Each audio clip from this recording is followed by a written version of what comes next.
MCC Nation, what's going on? Welcome to Thunder Talk, brought to you by Manhattan Christian College. My name is Jordan White, and I'm a sophomore here at Manhattan Christian College. And during Thunder Talk, we're going to update you on some news around Manhattan Christian College and introduce you to a part of our family.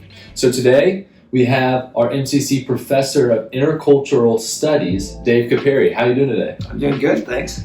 It's good to hear. Could you tell us a little bit about yourself, where you're from, and how long you've been a part of MCC? This is my 5th year teaching at MCC. I came here from Louisville, Kentucky. I was on staff at a church in Louisville before coming here to MCC. I grew up in the Midwest, so I grew up in Wisconsin and have roots there, and I've lived a lot of places in between, including some places overseas. And what was it that sparked a passion for you in intercultural missions? So, relationships. We had a friend who moved overseas when we first got married, and we had the opportunity to be a part of praying for her and praying for the country where she was at, and that led to relationships with people from that country. And I can still remember the first time we met someone from Estonia. We had them in our house, and through those relationships we just really fell in love with learning about other cultures and the opportunity to engage and hang out with people from other cultures. Yeah, so speaking of which, like you mentioned, you've lived in other countries. What was that experience like, and did you enjoy it? Would you recommend it for others? I would definitely recommend it. Fun story, when we moved back from Estonia, our kids thought we were moving back to a third world country when we came back to America. So we weren't real missionaries, right? We were when we came back to America, it felt like we were moving back in time. So we loved living overseas. So I would strongly recommend living overseas, and in even places that maybe aren't as cool as Estonia. But it's a really great place to live. There we go. And then you're getting close to finishing up your PhD. Could you share us what you've been studying and what that has been like? I am getting close to finishing my PhD. Thanks for reminding me that I have a lot of work to do yet this week. Thanks, appreciate that.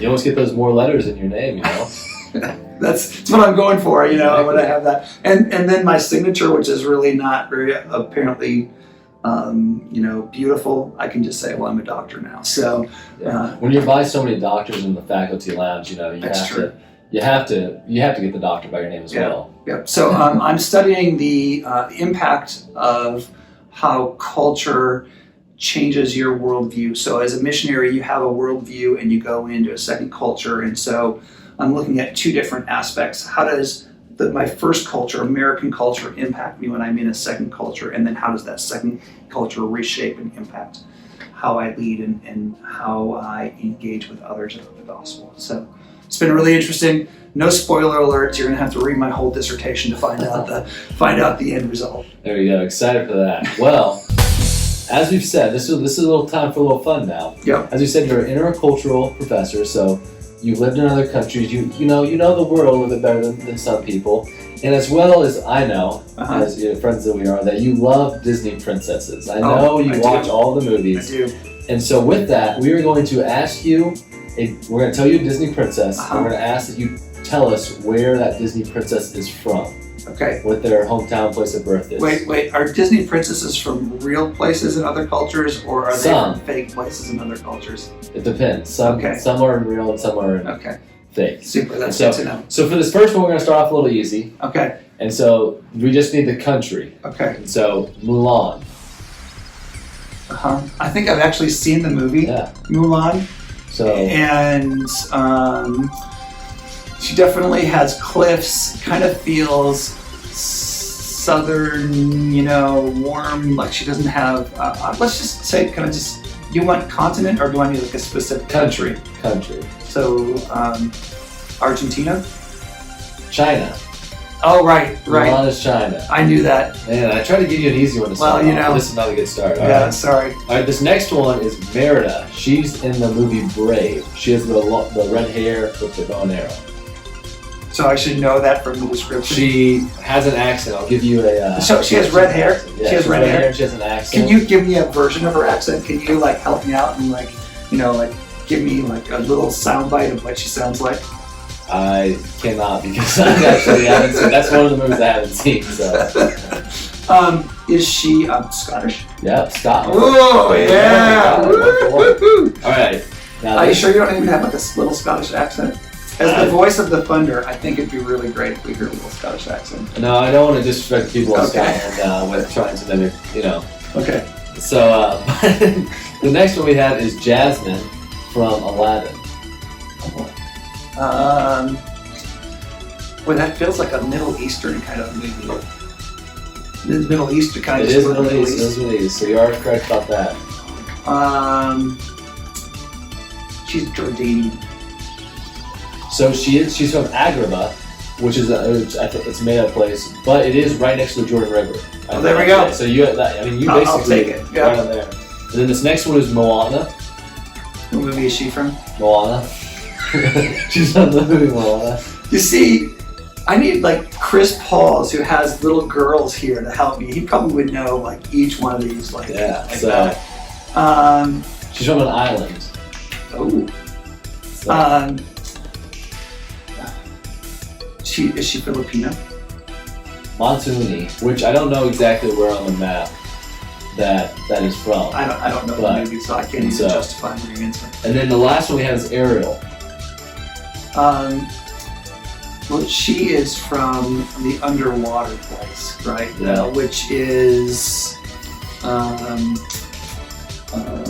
gosh, if I was going to go underwater, Neptune, the king of the sea, and I would go to probably where we're going to head this summer. When we're in Greece together. Yeah. It's that underwater place. She's from Atlantica.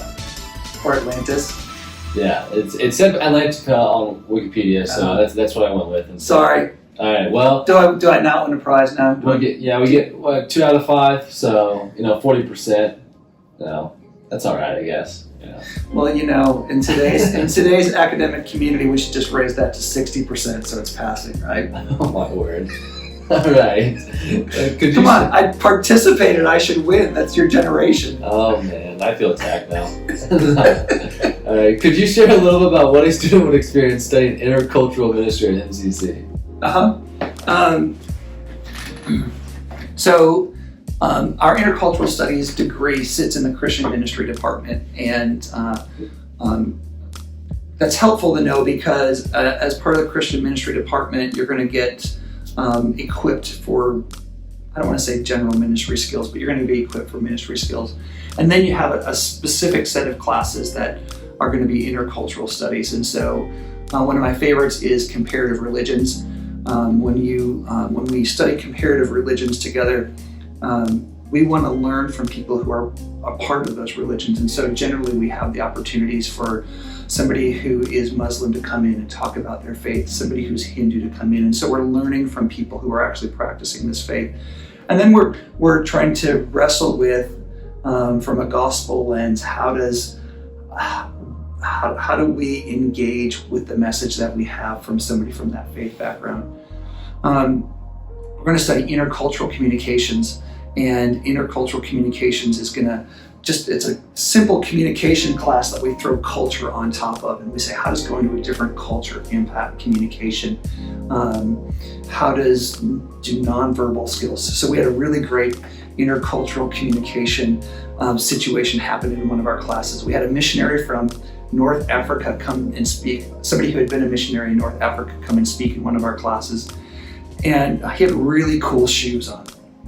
And one of the guys in the classroom said to him, I really like your shoes. And so class is finishing, and the student is starting to walk out, and the missionary says, here are my shoes. And we talk about in intercultural communication, why does that happen? What happened when this student said to this person, I want your shoes? Why did this person feel compelled, or in this case, at least willing to give up their shoes? And so culture really impacts the communication process. So we spend a whole semester playing with that and having a really great time with it. We have a class called Spiritual Warfare. That's a part of the intercultural studies package, where we wrestle with from a kingdom perspective. We live and we bring the kingdom of God, but there's a ruler of this world. And so how does that impact the spiritual battle that we have? And then we look at different missions issues and kind of take a full philosophical approach of, as a student going into that, what does that look like? And then we have a really fun experience where, as part of the Intercultural Studies package, where every other summer we go someplace and students have the opportunity to go with us. And so we're going to head to Greece this summer, and Intercultural Studies students have an opportunity to engage with a local church in Greece and refugees that are there, and we walk through that together, which is awesome. Awesome. And then about every summer, if not every summer, you go on a mission trip in the summer. And so this summer, you're taking a team to Greece, which I am a part of. And so could you share us a little bit about what you'll be doing in Greece, what we'll be doing in Greece? Yeah, I'm really excited you're coming with us. So actually every other summer is our rhythm. Okay. So I need one summer to recover because, I'm old, and so I sleep one summer and then we go overseas the other summer. And so this summer when we go to Greece, there will be two different kind of focuses that we have. I just saw the number this morning. There's about 70 million people globally that are currently displaced. And a number of those people, especially from the Middle East, Middle East and North Africa, have ended up in this country of Greece. And so sometimes when we hear the word refugees, we think of people who don't have a lot, but actually most of the refugees that we'll be working with would be middle-class people from their countries who came from war-torn countries or places where they just had no help. And so they left everything with this hope to get to Europe for a better life. And now they're stuck in Greece. And so we get to go and spend only 7 weeks this summer. Other summers it's been a little bit longer, but with COVID we're a little bit shorter. But we get to spend time. And really our goal is just to listen, hear their story. We're not going to solve their problems, but we listen, we hear their story, and we work with a local partner who is consistently investing in their lives, and we just get to be a part of that as well. And so we'll hear crazy stories, and we'll hear stories of people risking everything for hope of a better future for their family. And we'll sit and we'll have coffee or chai or tea, and we'll serve them in lots of different ways, but we'll really just get to hear their stories and hopefully have a chance to intersect a little bit too of our hope in Christ into those stories. And then the second kind of different element that we'll be doing is there's a local church in Greece that is hoping to plant in the near future. COVID has continued to push it back, but they just want to build relationships with people in their community. And so we have this guy going who's really good at basketball on our team. And we're talking this morning, and our Greek partner said, and if he could do potentially like a 2 or 3 hour basketball clinic, then we'll have families come in.